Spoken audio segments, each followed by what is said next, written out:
প্রিয় শিক্ষার্থী বন্ধুরা, অনলাইন ক্লাসে তোমাদের সবাইকে স্বাগতম। দূরে কাছে যারা আমার এই লাইভ ক্লাস উপভোগ করছো বা করবে তাদের সবাইকে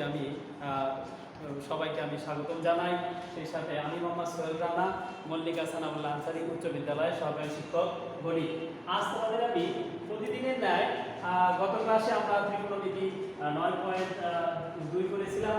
আজকে তোমাদেরকে দশম অধ্যায়ের সৃজনশীল 19টা বা সৃজনশীল অঙ্কটা তোমাদেরকে সমাধান করে দেখাবো। তোমরা ধৈর্য সহকারে অবশ্যই আমার ক্লাসটা উপভোগ করবা এবং যেখানে তোমরা বুঝবা না সেখানে আমার কমেন্ট বক্সে তোমরা তা লিখে দিবা। পরবর্তীতে আমি এটা সমাধান করে তোমাদেরকে বুঝিয়ে দেওয়ার চেষ্টা করব। তো চলো যাই, এবার আমরা অঙ্কটা সমাধান করি। তার আগে আমরা একবার পড়ে নিই। একটি নদীর এক তীরে কোনো স্থানে দাঁড়িয়ে একজন লোক দেখলো যে ঠিক সোজাসুজি অপর তীরে অবস্থিত 150 মিটার লম্বা গাছের শীর্ষে উন্নতি কোণ 30 ডিগ্রি। লোকটি একটি নৌকা যোগে গাছটিকে লক্ষ্য করে যাত্রা শুরু করল, কিন্তু পানির স্রোতের কারণে লোকটি গাছ থেকে 10 মিটার দূরে তীরে পৌঁছল। এখন আমাদের প্রশ্ন হলো যে উপরোক্ত বর্ণনাটি চিত্রের মাধ্যমে দেখাও।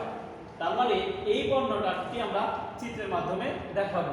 তাহলে চিত্রের মাধ্যমে চলো আমরা চেষ্টা করি, চিত্রের মাধ্যমে দেখানোর চেষ্টা করি। এই হলো নদী।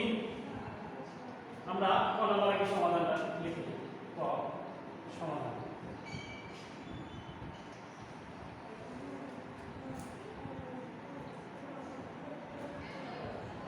এটা হচ্ছে নদীর একটা তীর, এইটা হচ্ছে আরেকটা তীর। এই তীরে লোকটা কি বলা ছিল যে একজন লোক দেখলো যে একটা তীরে এখান থেকে দেখলো অপর তীরে, এখান থেকে অপর তীরে, এই তীরে অবস্থিত এখানে একটা গাছ। তো আমরা একটা লম্বা গাছ টানি, এখান থেকে আমরা একটা লম্বা গাছ টানি, এখান থেকে আমরা একটা লম্বা গাছ টানলাম। এটা কিন্তু নদী, এটা হচ্ছে নদী, পানি প্রবাহিত হচ্ছে। এই গাছের এই লম্বা 150 মিটার, গাছটি কত? 150 মিটার। এই 150 মিটার লম্বা গাছটি এইখানে এই বিন্দুতে কি করে, ধরো একটা তীর এ আর একটা তীর বি, এইখান থেকে এই বিন্দুতে গাছের শীর্ষটি, ধরো এটা সি, গাছের শীর্ষটি এই বিন্দুতে 30 ডিগ্রি কোণ। ঠিক যেভাবে বলছিল যে একটি নদীর এক তীরে কোন স্থানে দাঁড়িয়ে একজন লোক দেখলো যে ঠিক সোজাসুজি অপর তীরে অবস্থিত এই যে 150 মিটার লম্বা গাছ, 150 মিটার লম্বা গাছের এই শীর্ষের উন্নতি কোণ কত ডিগ্রি? 30 ডিগ্রি।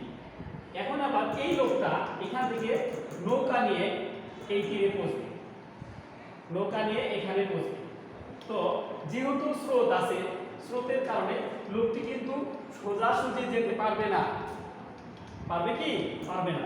তোমরা যদি নৌকা কখনো চালিয়ে থাকো দেখবা যে যদি নদীতে স্রোত থাকে সেই ক্ষেত্রে তুমি যেখানে যাইতে চাইবা সেখানে না গিয়ে একটু দূরে গিয়ে পৌঁছবে। তো এখানে অঙ্কটা ঠিক সেই রকম, এখান থেকে 10 মিটার দূরে, এখান থেকে 10 মিটার দূরে কি করলো লোকটি, এখান থেকে 10 মিটার দূরে লোকটি পৌঁছে গেল। কোন বিন্দুতে? এখানে আমরা দেখলাম ডি বিন্দু। ডি বিন্দুতে লোকটি কি 10 মিটার দূরে, এখানে আমাদের অক্ষরটা দিয়েছিল 10 মিটার দূরে ডি বিন্দুতে পৌঁছে গেল। তো আমরা যদি বর্ণনা, যেহেতু বলছে উপরোক্ত বর্ণনাটি চিত্রের মাধ্যমে দেখাও, তোমরা ইচ্ছে মতো বর্ণনাটি লিখতে পারো। আমরা বর্ণনাটি লিখে যাই। অনেক সময় প্রশ্ন থাকে বর্ণনা সহ। তো মনে করি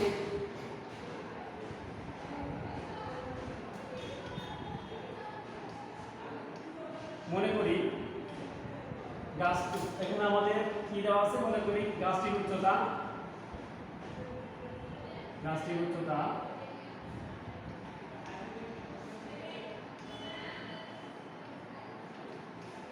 BC সমান 150 মিটার। শীর্ষের উন্নতি কোণ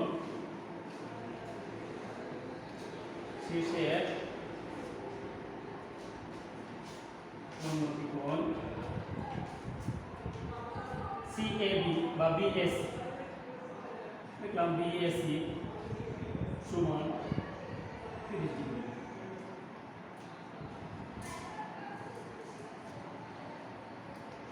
আর এখানে আমরা যেহেতু এখান থেকে যাত্রা শুরু করছে গন্তব্যস্থান, তাহলে গাছের গোড়া থেকে BD সমান, আমাদের BD সমান কত 10 মিটার। ঠিক আছে, আমরা এই গণনা দিলে চলবে।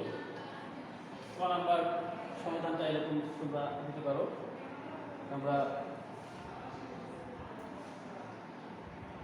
তোমরা যদি চিত্রটা নদীটা না এঁকেও এমনি লম্বা গাছ এবং তীর দুটা বোঝায় যদি এরকম আঁকাও তাও সমস্যা নাই। আমি ভালো করে বোঝানোর জন্য গণনার সাথে বুদ্ধিমূলের সাথে নদীর কথা উল্লেখ আছে, তাই আমি নদী এখানে নিয়ে এসেছি। তো ঠিক আছে, তোমরা তুলে রাখবে।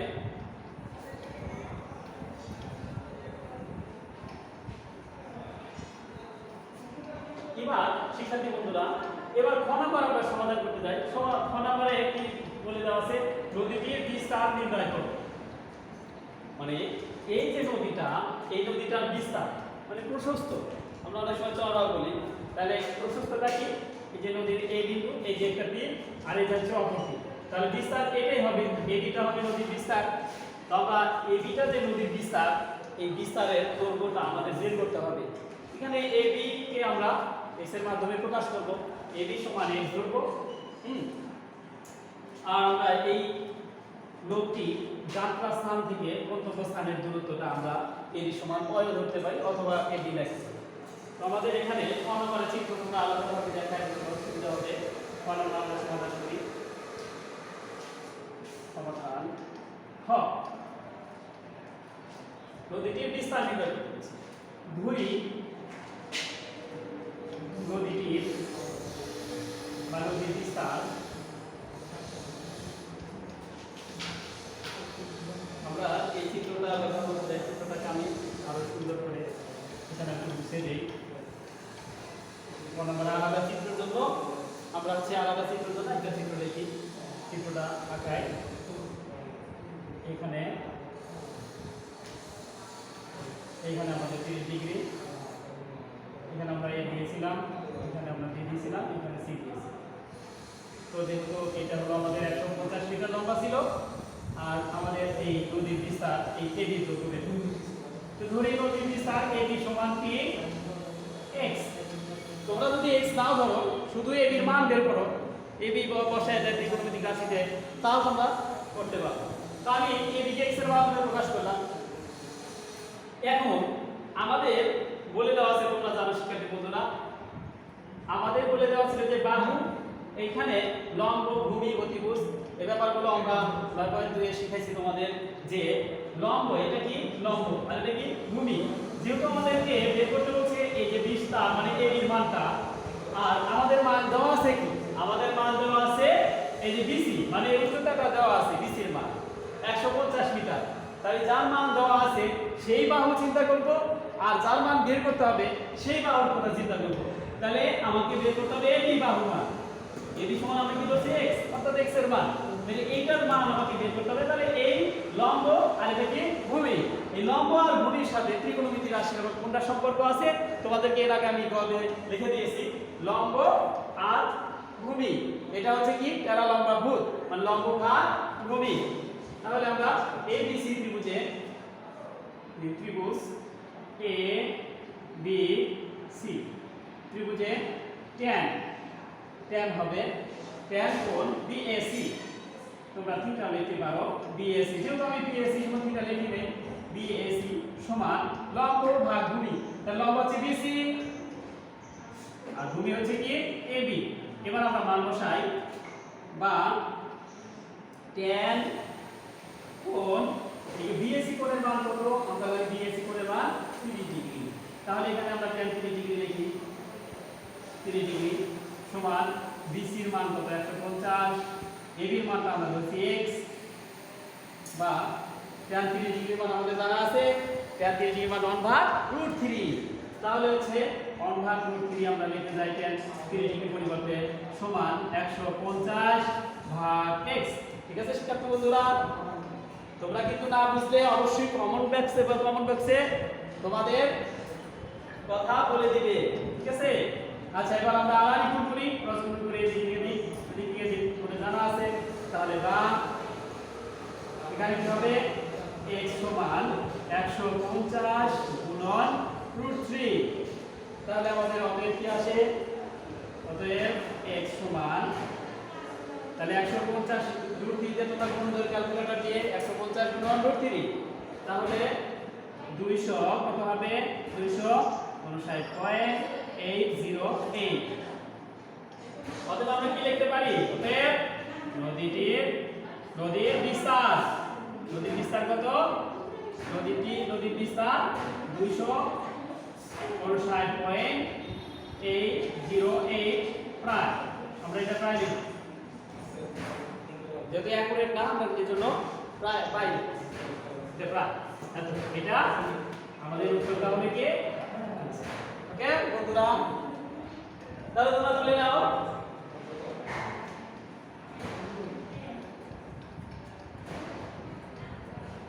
এরপরে আমরা পরবর্তীটা সমাধান করতে যাব, গ নাম্বারটা।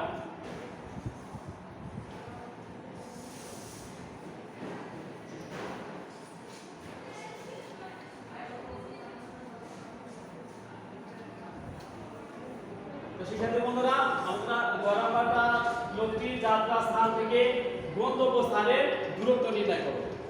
তাহলে আমরা আগে বলেছিলাম যে নদীর এক তীর থেকে সে যাত্রা শুরু করছিল সোজাসুজি যাওয়ার জন্য, কিন্তু সোজাসুজি অপর তীরে ঠিকই পড়ছে, কিন্তু সোজাসুজি যেতে পারে না। কি কারণে?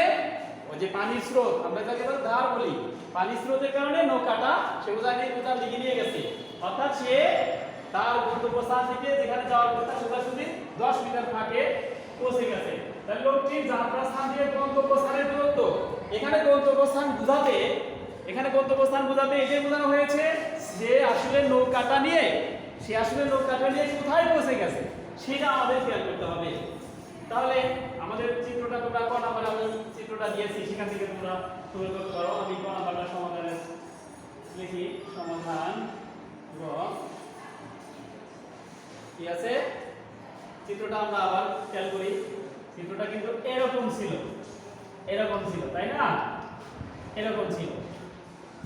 এখানে আমরা কি আছে, এখানে a, এখানে কি ছিল, এখানে আমরা কি দিয়েছিলাম d, এটার মান কত ছিল 10, আর আমরা a b এর মান এখানে 259.808 ওটাও নিতে পারি। আমাদের কাজের সুবিধার্থে আমরা a b এর মানটা এখানে 150√3 টাইপে নিব, আমাদের কাজের সুবিধার্থে। তোমরা 259.808 অথবা 260 নিতে পারো, 260 দিলে তাও মানটা আসবে, সমস্যা নাই। তাহলে তোমরা সেভাবে করতে পারো। আমি এখানে 150√3 কাজের সুবিধার্থে। আচ্ছা, এটা কিন্তু বন্ধুরা, এটা এই বাহু আর এই বাহু পরস্পর কি লম্ব অবস্থায় আছে, এটা অতিভুজ।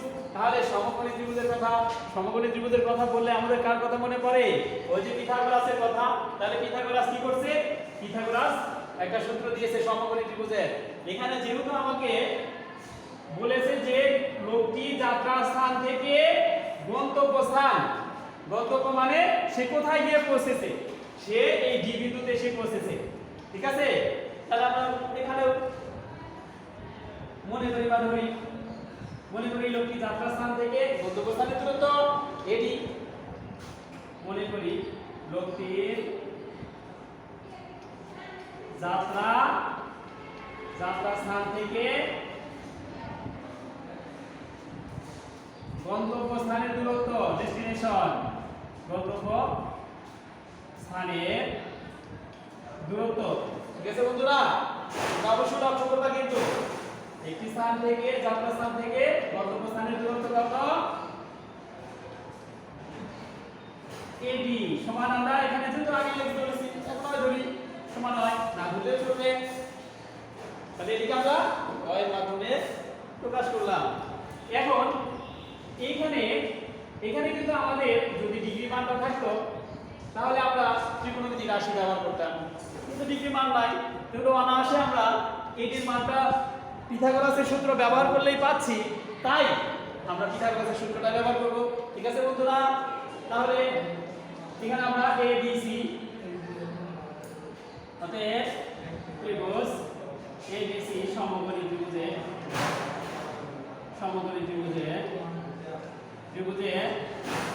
পিথাগোরাসের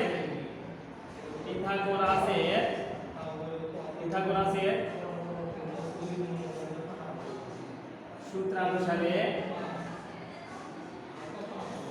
পাই। পিথাগোরাসের সূত্রানুসারে কি হবে? ওই যে আমরা জানি, তোমরা এটাও গত ক্লাসে পড়েছো যে অতিভুজ স্কয়ার মানে অতিভুজ স্কয়ার সমান লম্ব স্কয়ার প্লাস ভূমি স্কয়ার বা ভূমি স্কয়ার প্লাস লম্ব স্কয়ার। দেখি তাহলে অতিভুজ কি এবি, এর উপরে কি হবে স্কয়ার সমান AB square plus BD square দিয়ে দিলাম। ঠিক আছে বন্ধুরা, তাহলে এখানে আমরা মানটা বসিয়ে দেই, তাহলে এটির মানটা কত? 150√3, এরপরে কি আছে স্কয়ার প্লাস ডিগ্রির মানটা কত? 10, এরপরে কি স্কয়ার। আচ্ছা, আমরা এই স্কয়ারটা এখানে দিয়েও করতে পারি একদম, আমরা একটু পরে স্কয়ারটা দিকে নিলে কি হয়? রুট হয়, প্লাস মাইনাস রুট হয়।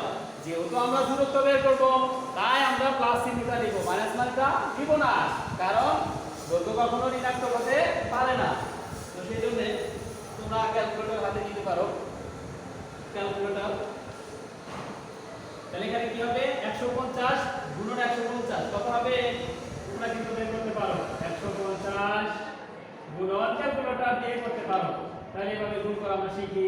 আমাদের জানা আছে ঘর কাটা 0, 5 কত 25 5 আছে 2, 5 1 5 আর 2 এ 7। তাহলে এখানে আমাদের 0, আমরা আবার 1 দিয়ে গুণ করব, 5 1 5 1 1 আমরা গুণটা বলতেছে। তাহলে এটা আমরা গুণ করলাম, এটা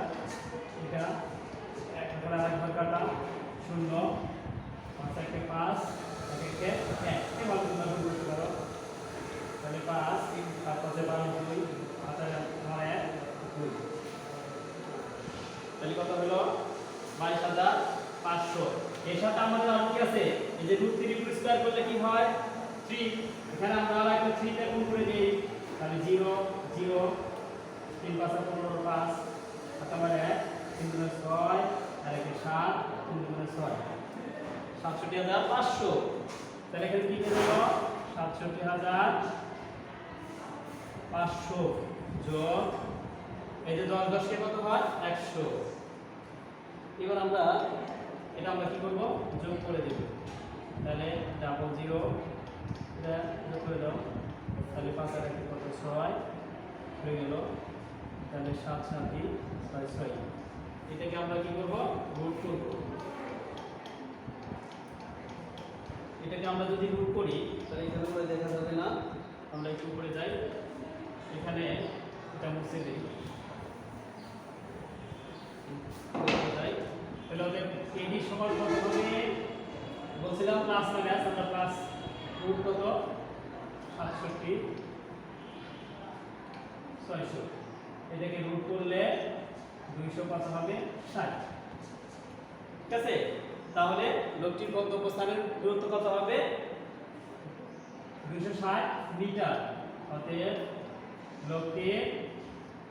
লোকটির যাত্রা স্থান থেকে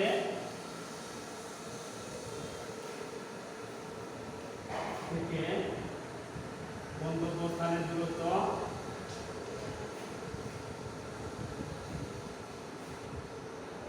260 মিটার,